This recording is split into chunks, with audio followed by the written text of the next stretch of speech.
خوږو دوستانو نیکې هیلې او سلامونه مې ومنئ. الله دې وکړي چې ټول راته د کامل صحت او عافیت په لباس پټوئ. خوږو دوستانو، نن در سره د زړه د مختلفو او مرګونو ناروغیو د مخنیوي په خاطر یو څو مهم ټکي او خبر در سره شریکوو. الله دې وکړي چې زما په ګډون تاسو ټول دغه خبرې عملي کړئ، په خپل ژوند کې پلي کړئ او دغه مهمې او ارزښت لرونکې خبرې د خپل فامیل، د خپلې کورنۍ، دوستانو او ملګرو سره هم شریک کړئ په همدې هیله. خوږو دوستانو، زړه د خدای تعالی له هغه جوړښتونو څخه دی چې د انسان د بدن په مرکزي برخه کې شتون لري. همدا د زړه کار او فعالیت دی چې موږ او تاسو هر لحظه ژوندي پاتې کیږو او ژوند کوو. کله چې د یوې دقیقې لپاره هم د زړه فعالیت او دنده له کاره ورځي، کمزوري کیږي او زړه بې کفایته کیږي، نو زموږ د بدن د ټولو حجراتو د وینې جریان او د غذایي موادو او د اکسیجن رسیدنه مشکل پیدا کوي او زموږ بدن، زموږ زړه د مختلفو آفتونو سره مخامخ کیږي. څنګه کولی شو چې دغه مهمه عضوه یا دغه مهم ارګان او غړی د مختلفو ناروغیو څخه وساتو، ترڅو مو بدن او د بدن ټول مهم او حیاتي حجرات د مختلفو بېکفایتیو څخه ساتل شوي وي. د زړه د حملې او د نورو خطرناکو ناروغیو د مخنیوي په خاطر لازمه ده چې هر بالغ شخص په اونۍ کې لږ تر لږه 3 ورځې د نیم ساعت یا 10 دقیقو لپاره اکسرسایز یا فزیکي تمرین اجرا کړي او ترسره یې کړي. په دې سره د بدن ټول هغه حجرات چې پکې ځینې مواد داخل شوي وي او هغه د دې باعث کیږي چې د زړه مختلفې ناروغۍ رامنځته کړي، هغه د سپورت په مرسته له منځه ځي. له بله پلوه د سپورت په مټ د بدن په داخل کې د HDL په نوم کولیسټرول چې د ښه کولیسټرول په نوم سره هم یادیږي، دغه زیاتیږي او د دې ښو کولیسټرولو یا HDL کولیسټرول دنده دا ده چې د زړه د وینې رګونه پاک کړي، ترڅو په هغې کې د وینې جریان او د وینې په داخل کې اکسیجن او غذایي مواد پر وخت د زړه حجراتو ته داخل شي. کله چې د زړه حجرات سالم وي، نو کولی شي چې پر وخت د بدن ټولو حجراتو ته وینه عرضه کړي او د حجراتو د وینې د جریان باعث شي.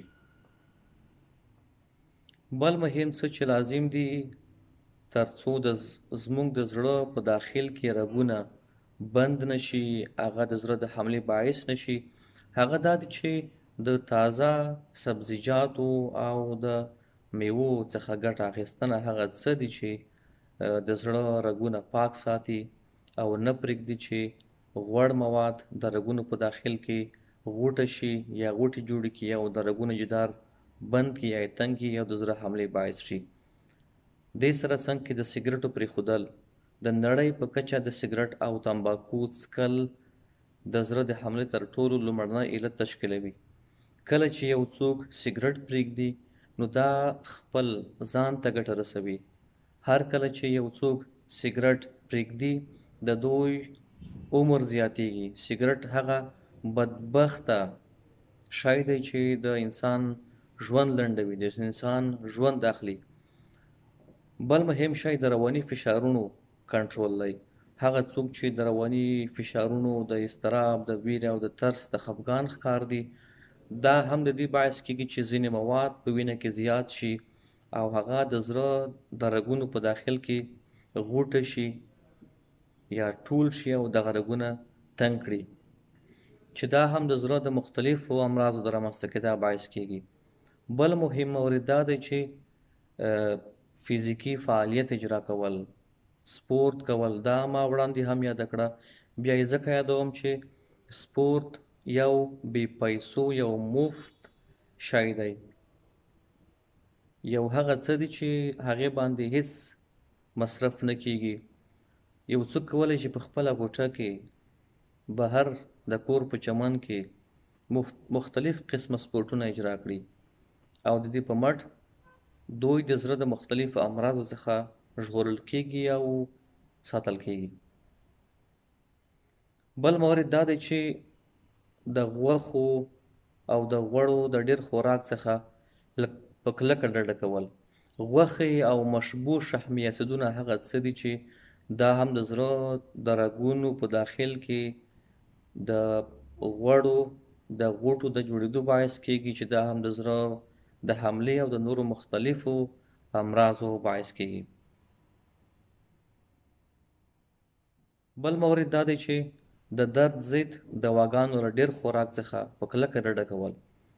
زموږ او ستاسو په ټولنه کې په ګران هېواد افغانستان کې بیا خصوصا په ځانګړې توګه په اطرافي سیمو کې د درد ضد دواګانو څخه په بې شمېره ډول په زیاته کچه ګټه اخیستل کیږي او دا هغه څه دي چې د زړه د حملې د وینې د فشار باعث کیږي او دې ترڅنګ د بدن د رګونو او د پښتورګو د سترګو د دماغو د رګونو د سختوالي باعث کیږي چې په پایله کې د زړه د حملې د سترګو د دید یا نظر د خرابوالي د ګردو یا پښتورګو د خرابوالي د دماغي رګونو د بندښت او د نورو مختلفو خطرناکو ناروغیو باعث کیږي.